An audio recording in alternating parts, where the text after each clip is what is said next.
Hello दोस्तों, आप सभी का स्वागत है मेरे यूट्यूब चैनल AKJ क्लासेस में। तो कैसे हैं आप सब? आई होप आप सभी अच्छे होंगे। तो आज का जो टॉपिक है हमारा वो है कैपिटल गेन के बारे में, जो कि एक इनकम टैक्स में एक हमारा एक सोर्स है इनकम का। जैसे कि हमारे 5 हेड होते हैं इनकम के, तो उनमें से एक हमारा कैपिटल गेन भी है। तो आज हम इस वीडियो में उस बारे में बात करेंगे कि कैपिटल गेन होता क्या है और इसमें क्या रेट्स होते हैं और इसमें हम कंपटीशन कैसे बनाते हैं, इसके मीनिंग्स क्या होते हैं। तो बिना टाइम वेस्ट किए आते हैं अपने टॉपिक पे। तो सबसे पहले कैपिटल गेन होता क्या है ये? तो सबसे पहले जानते हैं इसका मीनिंग क्या होता है। Capital gain can be defined as any profit that is received through the sale of capital asset.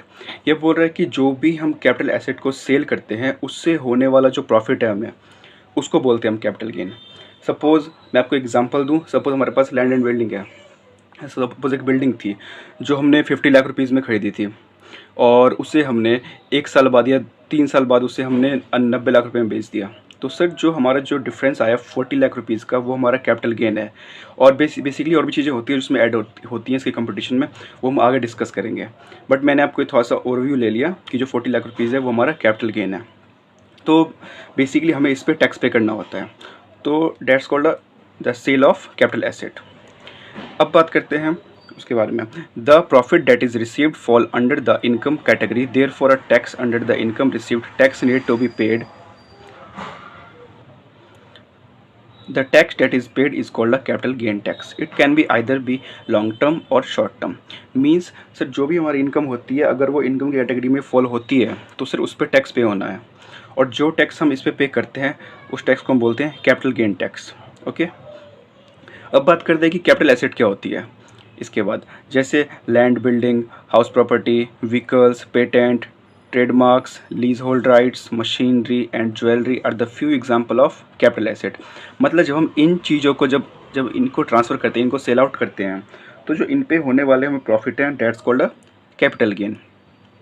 अब बात करेंगे कि कुछ चीज़ें जो कैपिटल एसेट में इंक्लूड नहीं होती, जैसे कि एनी स्टॉक, कंज्यूमेबल आइटम्स और raw materials held for the purpose of business and profession. Sir कोई भी स्टॉक जो आपने रख रखा है बेचने के लिए, या फिर उसको हमें कंज्यूम करना है, या आपको जो आपके रॉ मटेरियल्स होते हैं उसे आपने रख रखा है बिजनेस के लिए या किसी प्रोफेशन के लिए रख रखा है, तो वो आपका कैपिटल एसेट में इंक्लूड नहीं होता। Personal goods such as clothes, furniture held for the personal use. जैसे हमारा पर्सनल सामान है, कपड़े हैं, फर्नीचर है, जो हमने रख रखा है पर्सनल यूज़ के लिए, तो वो आपकी कैपिटल एसेट में इंक्लूड नहीं होते। मीन्स अगर आप इसे बेचते हैं या फिर देते हैं किसी को, तो फिर इस पर आपको जो प्रॉफिट होने वाला है ये आपका कैपिटल गेन में नहीं आता। अब कुछ और चीज़ें देखते हैं।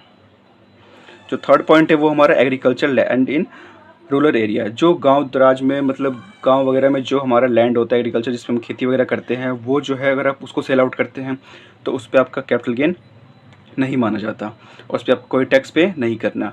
एंड 6.5% गोल्ड बॉन्ड्स 1977 और 7% गोल्ड बॉन्ड्स 1980 और national defence gold bond issued by the central government.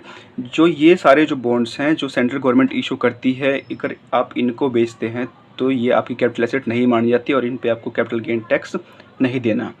Special bearer bonds 1991, ये सारे हमारे बॉन्ड्स के नाम हैं जो इशू किए गए हैं। Gold deposit bonds issued under the gold deposit scheme 1999 और deposit certificate issued under the gold monetisation scheme 2015। मतलब ये सारे वो सब बॉन्ड्स हैं जिस पे आपको कोई टैक्स पे नहीं करना अगर आप इसे सेल आउट करते हैं तो।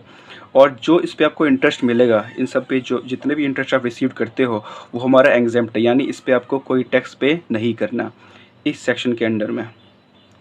अब बात करते हैं nature of the capital asset. Sir कितने टाइप के कैपिटल एसेट होते हैं? तो इसमें दो कैटेगरी रखी गई है, एक है हमारा शॉर्ट टर्म कैपिटल एसेट, एक है हमारा लॉन्ग टर्म कैपिटल एसेट। अब ये डिपेंड करता है कि सर उसका होल्डिंग पीरियड क्या है, कि वो शॉर्ट टर्म में वो शॉर्ट टर्म में कब फॉल करेगा और वो लॉन्ग टर्म में कब फॉल करेगा। तो जितना आपकी सर ये डिपेंड करता है हमारे होल्डिंग पीरियड पे। तो अब इसके बारे में आगे बात करते हैं। सर अब देखते हैं होल्डिंग पीरियड, जैसे कि 1 ईयर है। तो जो भी लिस्टेड शेयर हैं, सर लिस्टेड शेयर क्या होते हैं? जितनी भी सिक्योरिटीज़ रिकॉग्नाइज्ड स्टॉक एक्सचेंज से रजिस्टर्ड हैं। सपोज जैसे हमारे इंडिया में NSE है, BSE है, Bombay stock exchange, national stock exchange, जितनी भी जो इस कंपनी की शेयर्स हैं, सिक्योरिटीज़ उसे रजिस्टर्ड हैं, लिस्टेड हैं। तो और वो आपके पास हैं listed shares, units of equity oriented mutual funds, UTI हैं, ज़ीरो कूपन बॉन्ड्स हैं। तो ये जितने भी चीज़ें हैं, अगर आप इनको 1 साल तक रखते हो, अगर आपके पास ये 1 साल तक है, up to 1 year, that's called STCA, means short term capital asset है आपकी है। और बियॉन्ड 1 ईयर, 1 साल से अगर ज़्यादा रखते हो इनको, तो लॉन्ग टर्म कैपिटल एसेट है आपकी। यानी अगर आप इसे 1 साल के अंदर अंदर अगर सेल आउट करते हो तो ये आपकी शॉर्ट टर्म कैपिटल गेन में आ जाएगा। और इसे अगर आप सब 1 साल से ज़्यादा रखते हो तो ये आपकी लॉन्ग टर्म कैपिटल गेन में आपका ये, अगर आपकी इनकम होती है इस पर, तो लॉन्ग टर्म कैपिटल गेन में आपका ये आ जाएगा। अब बात करते हैं 2 ईयर में। अनलिस्टेड शेयर, सर सर ऐसा तो है नहीं कि जो सारी जो कंपनी है उनके शेयर्स लिस्टेड ही होते हैं, कई बार से लिस्टेड नहीं भी होते। और बहुत सारी कंपनी जो कि रजिस्टर्ड स्टॉक एक्सचेंज में रजिस्टर्ड नहीं है। तो सर जो उनके शेयर्स हैं, इमूवेबल प्रॉपर्टी लाइक जिसको जो लैंड बिल्डिंग वगैरह हो गई, जो कि इमूवेबल, जिसे हम एक जगह से किसी और जगह लेके नहीं आ सकते हम, तो अगर आप उसे 2 साल तक रखते हैं तो ये आपकी शॉर्ट टर्म कैपिटल एसेट है आपकी। और अगर 2 साल से ज़्यादा रखते हैं तो ये आपकी लॉन्ग टर्म कैपिटल एसेट है। मींस फिर से वही, अगर आप इसे 2 साल के अंदर अंदर बेच देते हैं तो ये आपकी शॉर्ट टर्म में आ जाती है। और अगर आप इसे 2 साल के बाद बेचते हैं तो ये आपकी लॉन्ग टर्म कैपिटल गेन में आ जाती है। और इन पे अब रेट भी अलग अलग होते हैं, शॉर्ट टर्म का रेट अलग होता है, लॉन्ग टर्म का रेट अलग होता है। इसके बारे में आगे बात करेंगे हम। अब 3 ईयर्स में देखते हैं। Any other asset up to 3 year, अगर 3, सर इसके अलावा, इन दोनों के अलावा से जितनी भी एसेट बच गई जिसके बारे में मैंने बात की है, उनके अलावा अगर आप उन एसेट्स को 3 साल तक रखते हैं तो आपका शॉर्ट टर्म कैपिटल एसेट हो गया वो, यानी 36 मंथ तक रखते हैं तो शॉर्ट टर्म कैपिटल एसेट हो गया। और बियॉन्ड 3 ईयर तो आपका लॉन्ग टर्म कैपिटल एसेट में वो काउंट होगा, लाइक गोल्ड होगी, ज्वेलरी होगी वगैरह। तो ये आपकी लॉन्ग टर्म में, अगर आप इसे 3 साल के बाद तक रखते हो तो ये आपका लॉन्ग टर्म में आता है, और 3 साल तक रखते हो तो ये आपके क्या है, शॉर्ट टर्म में काउंट होगा। और इन पे स्लैब रेट लगते हैं और सबके रेट अलग अलग हैं। अब बात करते हैं टाइप्स ऑफ कैपिटल गेन, कितने टाइप के कैपिटल गेन होते हैं। तो transfer of STCA means short term capital asset, अगर आप शॉर्ट टर्म कैपिटल एसेट का ट्रांसफ़र करते हैं तो that's called short term capital gain. इस पर अगर आपको फ़ायदा होता है तो उसे क्या बोलते हैं हम, शॉर्ट टर्म कैपिटल गेन बोलते हैं। और अगर आप इसे transfer of long LTCA long term capital asset, अगर आप लॉन्ग टर्म एसेट को ट्रांसफ़र करते हैं यानी सेल आउट करते हैं, उस पर अगर आपको बेनिफिट होता है, फ़ायदा होता है, प्रॉफिट होता है, तो क्या बोलते हैं उसको, लॉन्ग टर्म कैपिटल गेन बोलते हैं। अब देखते हैं कि जो हमारा कैपिटल गेन का कंपटीशन कैसे करते हैं। मीन्स हम, मतलब कि हमें कितना टैक्स पे कर दिया है, जो हमारा फ़ायदा है कितने का हुआ है, ये जो हम इसको कैलकुलेट कैसे करते हैं कि हमने सर कितने में सेल आउट किया है हमने, या कितने में हमने ख़रीदा था उसको, उससे हमने क्या खर्चे किए हैं। तो इन सभी के बारे में अभी हम बात करते हैं।